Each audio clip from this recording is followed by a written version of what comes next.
Hello students, welcome back to Biochem Academy. So I decided our today's topic is blood clotting. Okay, body के अंदर blood flows in liquid state, but as you get injury, blood comes out of your body and it clots. है ना, liquid से semi solid बन जाता है, like a jelly type within some time. Let's check out what is the process of blood clotting. Let's get started.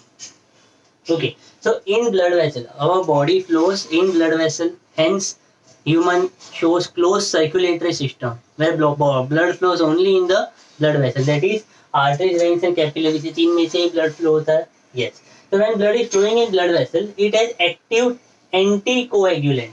तो blood vessel में blood clot क्यों नहीं होता? बिकॉज ब्लड के अंदर होते हैं एंटी कोएगुलेंट. कोएगुलेंट मतलब जम जाना. Anti is against. Okay, so it prevents coagulant, reverse. ठीक है, तो व्हाट इज प्रेजेंट, केमिकल कौन सा है वो which prevents this? Is heparin and antithrombin. heparin and antithrombin. Whenever a person donates blood, if you have donated blood sometime, usually your child so नहीं कर सकते हो, but after certain 16-18 years के बाद when you become adult, so you can donate blood. So that time वो जो pouch होता है जिसके अंदर ब्लड कलेक्ट करते हैं, it consists of anticoagulant heparin. ठीक है, और भी बहुत सारे कंपोनेंट्स होते हैं साथ में अंदर which prevents blood from clotting. तो बॉडी के बाहर निकला ब्लड क्लॉट हो जाएगा, यूज नहीं होगा किसी और को अगर डोनेट करना है. so hence they add anticoagulant. Okay, let's get started then. So it consists of heparin and antithrombin. A normal human adult can donate 350 ml of blood once. मतलब एक बार में 350 ml ब्लड डोनेट कर सकते हो, not more than that. ठीक है, as blood vessel rupture, suppose कोई injury हो गई, माइनर या मेजर इंजरी हुई, सो blood vessel फटेगी, blood will come out of your body. Yes, as blood vessel ruptures, blood comes out. अभी blood बाहर आया, so blood के अंदर कंपोनेंट देखे थे हमने, है ना, प्लाज्मा एंड कॉर्पोरेशंस से. कॉर्पोरेशंस के अंदर आरबीसी, डब्ल्यूबीसी एंड प्लेटलेट्स. तो of course naturally it will come out. So platelets का काम क्या था? Blood clotting. So pay attention here now.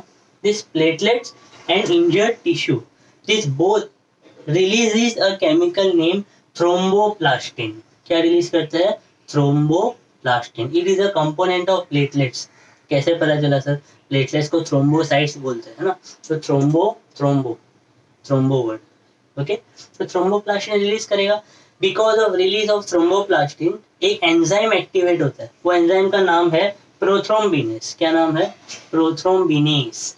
ठीक है, because of thromboplastin this enzyme prothrombinase will get activate and this enzyme will convert prothrombin to thrombin. तो prothrombin सुना हुआ है, कहाँ सुना? प्लाज्मा के अंदर कंपोनेंट था. Okay, serum globulin, serum albumin, है ना, तो उसके अंदर से ये कंपोनेंट है which is present in plasma. ठीक है, तो prothrombinase converts prothrombin to thrombin, but किसके प्रेजेंस में? एक एलिमेंट के प्रेजेंस में. Which element? कैल्शियम.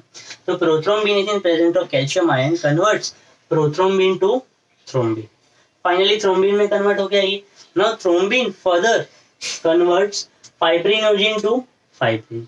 ठीक है, फाइब्रिनोजिन इज सल्यूबल, तो ये सल्यूबल फाइब्रिनोजिन को इनसल्यूबल फॉर्मेट में कन्वर्ट करता है, दैट इज फाइब्रिन. ओके, तो thrombin converts soluble fibrinogen to insoluble form called as fibrin. क्यों इनसल्यूबल सर? बिकॉज इनसल्यूबल रहेगा तभी तो ब्लड क्लॉट होगा, है ना. So finally it forms a blood clot. तो ब्लड क्लॉट हो गया, जहां पे भी आपको इंजरी हुई है तो वहां से आपका पीछे का फ्रेश ब्लड बाहर आना स्टॉप हो जाएगा. बिकॉज एक पाइपलाइन है जिसमें से वाटर फ्लो हो रहा है. कंसिडर करो कि मैंने वहां पे कुछ गार्बेज डाल दिया, सो ब्लॉक हो जाएगा ना अभी. तो वे ब्लॉक हो जाएगा तो पीछे का पानी आगे नहीं आ पाएगा. Same take place in our blood vessel. जो ब्लड वेसल में ब्लड फ्लो हो रहा है, इंजरी की वजह से सरफेस जहां से रप्चर हुआ है वहां पे ब्लड क्लॉट हो गया एक बार, तो पीछे का ब्लड आगे फ्लो नहीं हो पाएगा. Okay, so it forms a blood clot. And blood clot में क्या होता है? Immense platelet, blood cell and plasma. Okay, so this was the whole process of blood clotting, which is very important for boards as well as a neat medical entrance point of view. ठीक है, now injury होने के बाद usually clotting time कितना होता है? 2 to 5 minutes. 2 से 5 minute लगते हैं ब्लड को क्लॉट होके पीछे का जो फ्रेश ब्लड है उसको बाहर फ्लो प्रिवेंट करने में. Just have a look once and like every time I will say that please make notes. Important है, have a look.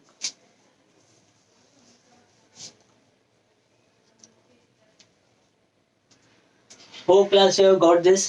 There's a disease called hemophilia. We have already discussed this, but let us discuss once again. Hemophilia X-linked disease है, which is transferred through female. Sex linked inheritance के अंदर भी ये मैंने discuss किया हुआ आपके साथ, ठीक है.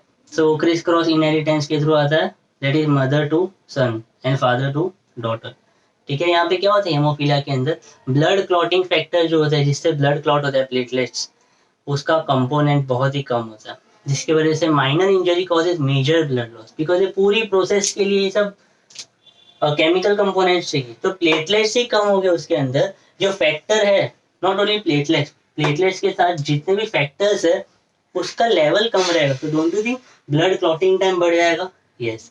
अगर बहुत मेजर इंजरी हुई, एक्सीडेंट या कुछ हो गया, so person can also die because of major blood loss.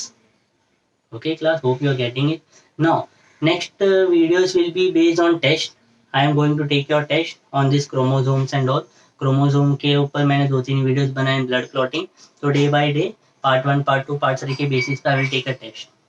Okay, so chromosome के introduction के ऊपर I will take first test, that is tomorrow. Like this 3 days 4 days will be test, and then we will take some chemistry topics. Hope you like it. If you like this video, do like, share it with your friends, and do not forget to subscribe my channel. Thank you.